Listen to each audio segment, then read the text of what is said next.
కీర్తనలు 34:9. యెహోవా భయభక్తులారా ఆయన యందు భయభక్తులు కలిగి ఉంచుడి. ఆయన యందు భయభక్తులు ఉంచు వారికి ఏమీ కొదువలేదు. అవునండి, మన జీవితాలలో ఎల్లప్పుడూ కూడా దేవుని యందు భయభక్తులు గల వారికి ఏమీ కూడా కొదువు లేకుండా దేవుడు సహాయం చేస్తారంట. మనము ఆయన యందు భయభక్తులు ఎలా ఉంచాలి అంటే దేవుని యొక్క వాక్యానుసారంగా మనము జీవించాలి.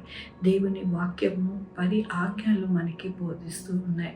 ఆ 10 ఆజ్ఞలు తప్పకుండా ప్రతి ఒక్క ఆజ్ఞ కూడా మనము మన యొక్క జీవితాలలో మనము ఎల్లప్పుడూ కూడా కలిగి ఉండాలి. అప్పుడే మన జీవితములలో ఆయన యందు భయభక్తులు కలిగి ఉండినట్టుగా మనకి అర్థమవుతూ ఉన్నది.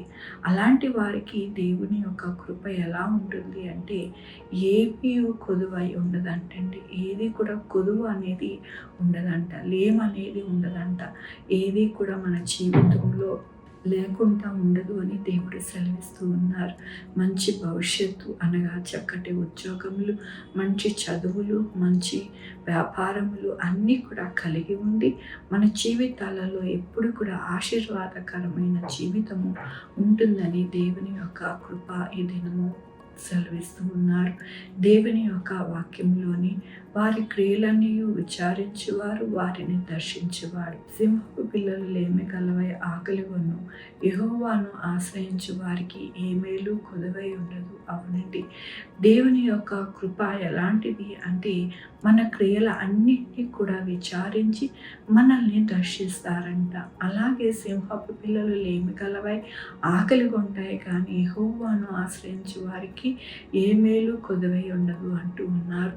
దేవుడే అనేకమైన జంతువులకు ఆహారం ప్రతిదినము ఆయన మరి అనుగ్రహిస్తూ ఉన్నారు. అవేనా మరి ఆహారం లేకుండా ఉంటాయేమో కానీ మనమైతే ఎల్లప్పుడూ కూడా ఏ మేలు కూడా కుదువై ఉండదు. ఎందుకంటే ఆయన మన యొక్క క్రియలను విచారించువారు, మనల్ని దర్శించువారు. ఎవరైతే ఆయన యందు భయభక్తులు కలిగిన ఉండి ఆయన క్రియలతో ఉంటారో వారందరినీ కూడా దర్శిస్తారు. దర్శించినప్పుడు ఆయన బహుమానము ఇవ్వక మానరు. కాబట్టి మన యొక్క జీవితాలలో ఎల్లప్పుడూ కూడా ఏవి కూడా కొదువై ఉండకుండా దేవుడు సహాయం చేస్తారంట.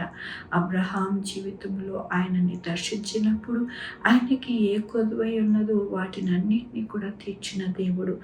దేవుని యొక్క కృప ఆయన సన్నిధికి వెళ్ళినప్పుడు దేవుడు బహుమానాన్ని అనగా ఇస్సాకును దేవుడు అబ్రహాంకి అనుగ్రహించారు. అదొక్కటే కొదువై ఉన్నది కాబట్టి ఆయనకి అనుగ్రహించారు. మన జీవితంలో కూడా ఏది కొదువై ఉన్నదో దేవునికి తెలుసండి. కాబట్టి ఆయన మన యొక్క జీవితంలో దర్శించినప్పుడు వాటినన్నిటినీ కూడా దేవుడు మనకి అనుగ్రహిస్తారని ఈ దినమున దేవుడు మనకి అనుగ్రహిస్తున్న వాగ్దానమును బట్టి వాక్యమును బట్టి దేవునికి వందనాలు చెల్లిస్తూ ఉన్నాను. ఈ దినమున పుట్టినరోజు, పెళ్లి రోజు అనేక శుభదినములు చేసుకుంటున్న వారందరికీ కూడా నిండారుగా శుభాకాంక్షలు తెలియజేస్తూ ఉన్నానండి. మీ జీవితంలో దేవుని యొక్క ఆశీర్వాదము, ఆయన బహుమానము, ఆయన దీవెన మీకు కలుగునుగాక. ప్రార్థించుకుందామండి. యెహోవా దేవా, నా తండ్రి, నా ప్రభువా, సింహ పిల్లలు లేమిగొంటాయి కానీ మీ అందు భయభక్తులు గల వారికి ఏ మేలు కొదువై ఉండదంటూ ఉన్నారయ్యా.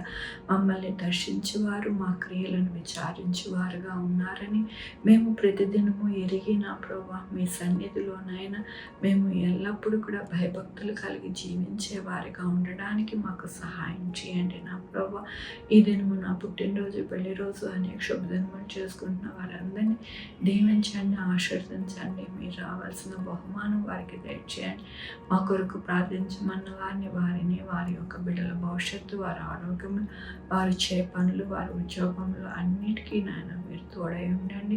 Sugar, BP, thyroid, heart problem, kidney problem, AIDS, cancer, నరాల బలహీనత, పారాలసిస్, గ్యాస్ట్రిక్ ట్రబుల్, ప్రతి విధమైన అనారోగ్యాన్ని తీసివేసి స్వస్థపరిచి యెహోవా నేను అన్నారు మీ కృపని నాయన మీ దయని వేడుకుంటున్నాను అయ్యా. సహాయం చేయండి అయ్యా. నా తండ్రి, ఎవరైతే నా ప్రభా మీ యొక్క కృప కొరకు ఎదురు చూస్తున్నారో వారిని దర్శించండి నా ప్రభా. నాయన నా తండ్రి, ఎవరైతే మందులు లేక ఇబ్బంది పడుతున్నారో వారికి మందులు దయచేయండి నా ప్రభా. నాయన ఎవరైతే అనారోగ్యంతో బాధపడుతున్నారో వారికి నాయన స్వస్థత దయచేయండి నా ప్రభా.